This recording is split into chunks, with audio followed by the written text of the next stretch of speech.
सर्वप्रथम हिज होलिनेस दलाई लामाज्यूलाई म यहाँबाट कुजुसुम्बो काशी दिले अनि डाइसमा उपस्थित खेलुङजी उहाँलाई पनि टाँसी दिले। त्यसरी नै एसबिसिए सालुगडाका प्रेसिडेन्ट सोनामलाज्यूलाई पनि सम्बन्धनमा राख्दै अनि नर्थ इस्टका युथ कङ्ग्रेसको जति पनि प्रतिनिधि हुनुहुन्छ उहाँहरू सबैलाई सम्बन्धनमा राख्दै अनि आज यस क्रान्तिकारी दिवसको रूपमा आजभन्दा 64-65 वर्ष अगाडि जुन टिबेटको लासामा चाइनाले जुन प्रकारले अतिक्रमण गर्यो र त्यसको विरोधमा हजारौंको संख्यामा लासामा हाम्रा टिबेटन कम्युनिटीले आफ्नो देश बचाउनको निम्ति, जाति बचाउनको निम्ति,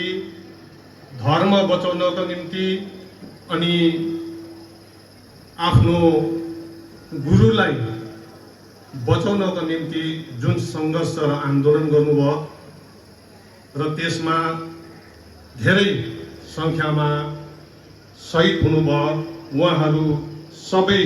शहीदहरूलाई हामी आज यहाँबाट नमन गर्न चाहन्छौँ। र आजको यो महत्त्वपूर्ण दिनमा तपाईहरू दार्जिलिङबाट, कालिम्पोङबाट,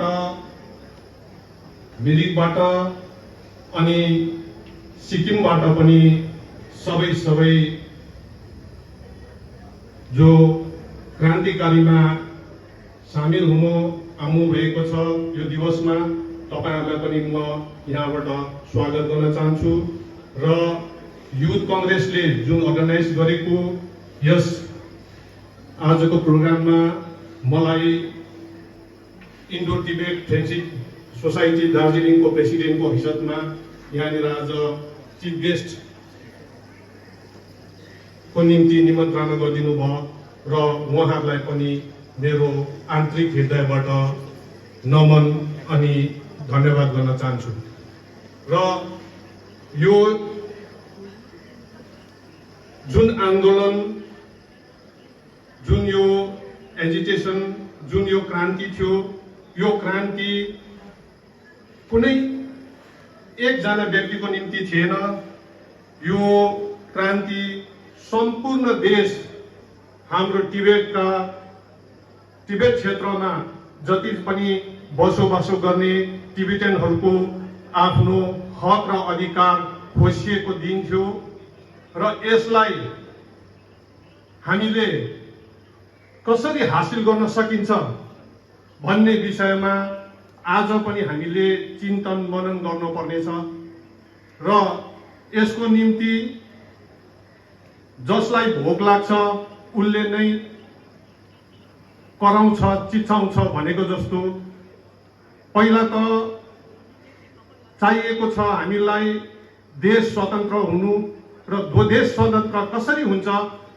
भनेर भन्दा टिबेट फ्रिडम हुनको लागि त्यति सजिलो पनि छैन। जसरी चाइना एउटा एकदमै ठुलो कन्ट्री अनि वहाँ महाशक्ति भएको देशसँग हामी हाम्रो देश फर्काइदिए भनेर हामी यहाँबाट कराइरहेको छौं र यसको निम्ति एउटा समुदायले मात्रै आन्दोलन गरेर, कराएर, जुलुस गरेर मात्रै अहिले सम्भव छैन। यसलाई यदि स्वतन्त्र दिलाउन हो भने टिबेटन कम्युनिटी सँगसँगै यस क्षेत्रका अनि भारतभरि छरिएका र देशभरि छरिएका जति पनि अरू सम्प्रदायहरू छ अरू धर्म सम्प्रदायहरू छ, उहाँहरूसँग पनि यो विषयलाई उहाँहरू समक्ष राखेर उहाँहरूसँग यो विषयलाई बुझाएर यसलाई व्यापक आन्दोलनको रूपरेखा तयारी गर्नुपर्छ र त्यसको निम्ति टिबेटन कम्युनिटीका युथ कङ्ग्रेसहरू त छँदैछ, त्यसरी नै वुमेन विङ्सहरू पनि छ र उहाँहरूले नै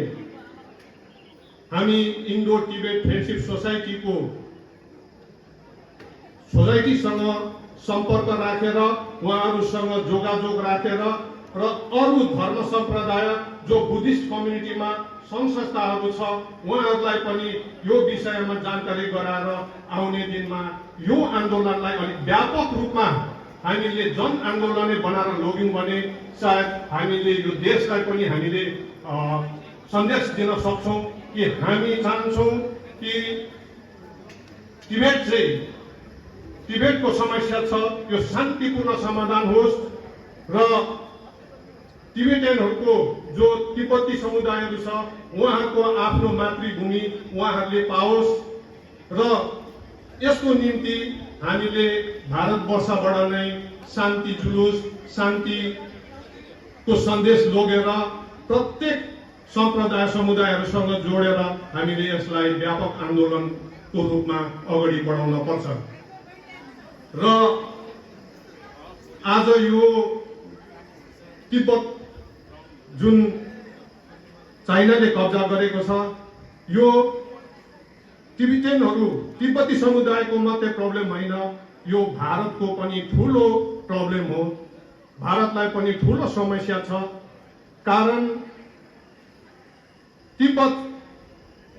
यदि आजभन्दा 65 वर्ष अगाडि स्वतन्त्र रूपमा थियो भने चाइना चाहिँ इन्डियाको बोर्डरमा पनि पर्थेन। चाइनाको बोर्डर एकदमै अलग थियो र तिब्बतको बोर्डर चाहिँ भारतसँग जोडिएको कारण त्यति बेला भारत पनि सुरक्षित थियो, शान्ति थियो। तिब्बतको मानिसहरू व्यापार गर्न यहाँनिर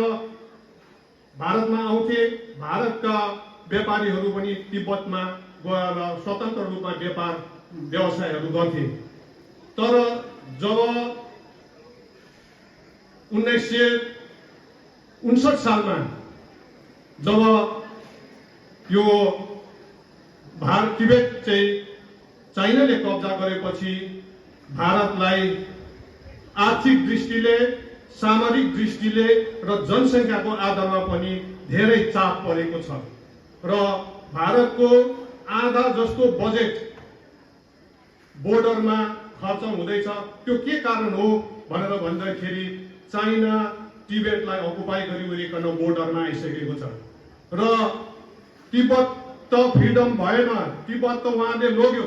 तर हामी पनि जागरुक भएनौँ भनेदेखि आउने दिनमा हामीलाई पनि तिब्बतले चाइनाले कुनै पनि टाइममा केही पनि गर्नु सक्छ भन्ने एउटा हामीले पनि महसुस गरेको छौँ। त्यसले गर्दाखेरि यो संस्थाद्वारा हामी पनि चाहन्छौँ कि तपाईहरूसँग मिलेर, तपाईहरूसँग जोगाजोग राखेर यो आन्दोलनलाई व्यापक रूप दिएर यसलाई अन्तर्राष्ट्रिय मञ्चमा टिबेटको इस्युलाई जोरदार रूपले उठाउन पर्छ भन्ने विषयमा हामी पनि अगाडि बढ्नेछौँ र त्यसको निम्ति तपाईहरूको पनि साथ चाहिन्छ। तर अलिकति दुःख लाग्दो कुरो के छ भन्दाखेरि अहिले हेर्नुहोस्, वर्षमा एक खेप अपराइजिङ डे आउँछ, तर हाम्रो जो तिब्बती समुदायका मानिसहरू हुनुहुन्छ, महानुभावहरू हुनुहुन्छ, उहाँहरू थोरै मात्रामा मात्रै यसमा जनभागिता, जनसरोकार राखिरहेको छ। उहाँहरू आफ्नो इच्छाले आफू घरमा बसिरहेछ। आज छुट्टीको दिन हो, आज आइतबार हो, कतिजनाको दोकानपाट पनि बन्द छ, तर पनि उहाँहरू यसरी आन्दोलन जन सहभागिता हुन त्यति रुचाएको जस्तो लागेको छैन र यसरी चाहिँ खालि एउटा यो वर्षमा एक खेप आएर एउटा दस्तुर गरेर गएको जस्तो मात्रै देखिन्छ र जाँतोलाई भन्दा हातोलाई सक्छ भन्छ नेपालीमा। जाँतो भनेको चाहिँ घुमाउने जाँतो, मकै पिन्ने। त्यो मकै पिन्नेलाई हातलाई सकसक हुनुपर्ने घुमाउनु, तर जाँतो आफै घुमेको जस्तो भयो भने त राम्रो भएन। त्यसले गर्दाखेरि चाहिँ तपाईहरूले नै एउटा यो आन्दोलनलाई यति बेला चाहिँ न त बन्दुक बोक्नु परेको छ, न त गोली गट्ठा नै लिनु परेको छ, न त जङ्गी भएर नै हिँड्नु परेको छ। हामीले खालि के गर्नुपर्छ भन्दा आफ्नो तन मन लगाइवरिकन चाहिँ यो जन आन्दोलनलाई सहभागिता दिनुको लागि चाहिँ जनता नै बेसी हुनुपर्ने भएकोले गर्दा तपाईहरूले पनि आजदेखिको तपाईँले सोच्नुहोस्, हामीले केही गर्नु छ भने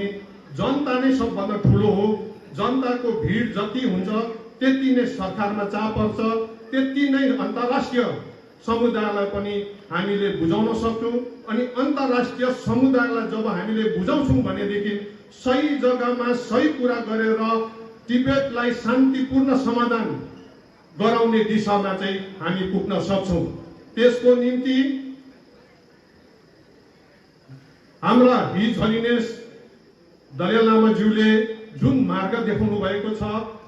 जुन उहाँले रोड म्याप तयारी गर्नुभएको छ, त्यसलाई नै सिरोपर गरिवरिकन हामीले यो आन्दोलनलाई अगाडि बढायौँ भनेदेखि आउने दिनमा आज नहोला भोलि नहोला तर एक न एक दिन तिब्बती समुदायले न्याय पाउँछ भन्ने आशा साथै यो मेरो वक्तव्यलाई यही शेष गर्छु। हजुरबाट बिदा लिन्छु। धन्यवाद।